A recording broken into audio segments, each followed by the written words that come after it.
kind of like I told the team just now, I mean, you know, win close games. It comes down to some of these details. I thought obviously our slow start offensively was detail-oriented. A couple of missed assignments here and there. Some of the precision in the first half wasn't there. Getting off the field on third down defensively. That showed up, but we regrouped at halftime. Made a couple of tweaks, emphasized a couple of different things offensively, and man, these guys continue to play. I appreciate their effort now. You know, it's a four-quarter battle, and we thought it would be, and it was. And, details on the special teams end. I mean, it comes down to they can make a kick, and we got one blocked, and,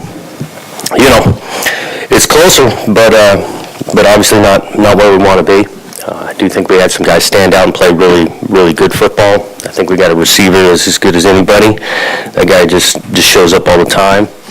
That Ham, really defensively, held our own for the most part against a style of play that possesses the ball and makes it physical and got some length and things. And so I was proud of those guys at times. It just wasn't enough. I do give some credit to that program. Got a ton of respect for David Shaw. And, the first half especially was his style of play the whole time. And they've done a good job for a long time. Appreciate the crowd. I thought they made a difference. When we got the thing closer, the crowd got into it and had a good amount of people out there. So, obviously very disappointing. But we're going to go back to work and try to improve next week. Questions? At halftime, did you consider going to Tristan and what got Jake going in the second? We did not talk about going to Tristan. We did want to emphasize a little bit more of the play-action pass in the second half, and got away from that in the first. The first half is just limited possessions, too. Like, we weren't having a bunch of time with the ball. So we weren't considering making a change there. Emphasize a little more of the play-action pass. I thought the protection got a little bit better for Jake, too, in the second half. Jonathan, obviously, you mentioned it a few minutes ago, but you talked about the run defense. In terms of, Oregon State as a whole, one of the better run defense performance games they've had in a while, just, whether it's fourth down stops or hold them on the goal line. In terms of, who Stanford is and what their style is that a big positive you can take away, that you can tell the guys, hey, this is a really good Stanford team. They thrive themselves on running the ball, and for the most part, run defense showed up. Yeah, I think you can always build some confidence after every game in different aspects, win or lose. Obviously, it's not all bad just because you came up 3 points short. I do think we've made some strides there. These guys are trying to make it physical up front, and they did at times. There's still some opportunities for better, like getting some turnovers. But, it was improved. Offensively, aside from Cal Poly, we haven't seen 4 quarters. The offense put together 4 quarters. What do you have to do to get that, where you can see 4 quarters of production? Yeah, I think that, a lot of offense, it comes down to all 11 guys being exact. They're doing their job, but also the details that come with that specific assignment, and we haven't gotten that. And that's a little bit of offensive football. It's sometimes hard to get all 11 guys going. We've had some production. I'm not down on those guys at all, but we definitely want to be a consistent offense to be able to outscore some of our opponents. Jonathan, one of the big plays in the game was the penalty for Rashid jumping over the center, and they wind up with a touchdown on that.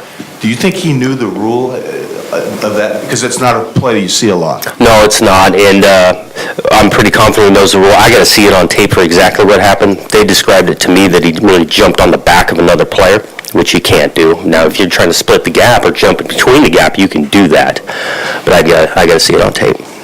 You were very upset on their last drive and kind of went out on the field for a minute. What was it that you're upset about?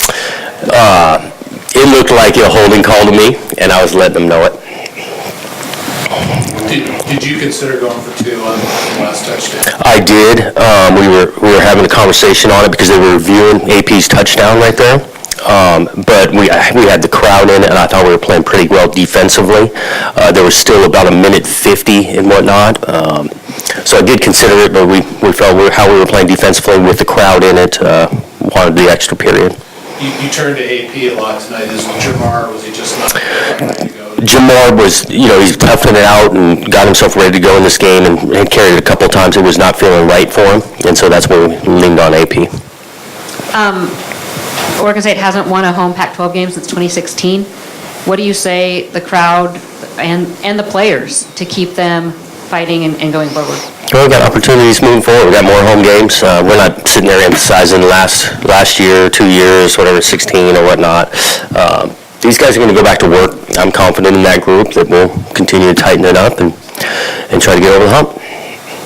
Coach, after that B.J. Baylor touchdown brought you guys back in the game, seemed like he had the ball in some sort of weird fiasco on the kickoff. What did you see on that play?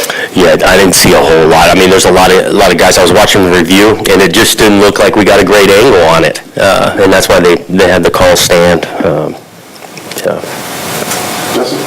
And getting back in that game, your team found a lot of success through the air. That kind of performance give you a little bit more confidence in what you guys might be able to do in the pass game going forward?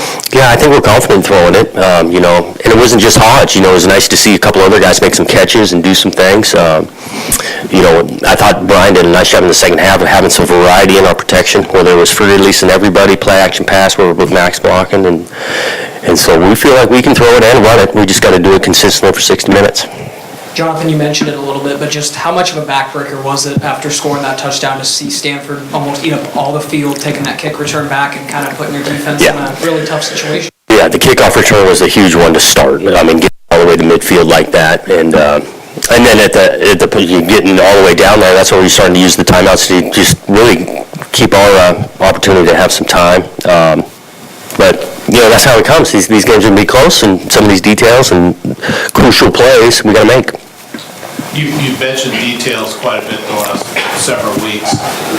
Specifically, like in the first half on those third down, killer long, third longs, they could really... Well, a couple of them, they just screen on third and ball, and they throw it to the back, our eyes are in the wrong spot, like the detail of where the back is headed, they're a screen team, we need to know that. A couple of times earlier games, but details, there's a difference between a 12 and a 14-yard route, the timing in regards to the quarterback, and so those are the things. O-line-wise, even recognizing a little bit of movement, defense front changes the call and who's blocking who. We got to tighten that up. Just because they move late, we still got to be able to execute it. The Devin Williams story's been big the last couple of days. Jonathan, what can you tell us about that?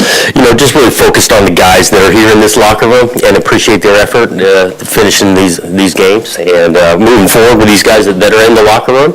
I'm excited to continue to coach these guys and the opportunity that's ahead of us.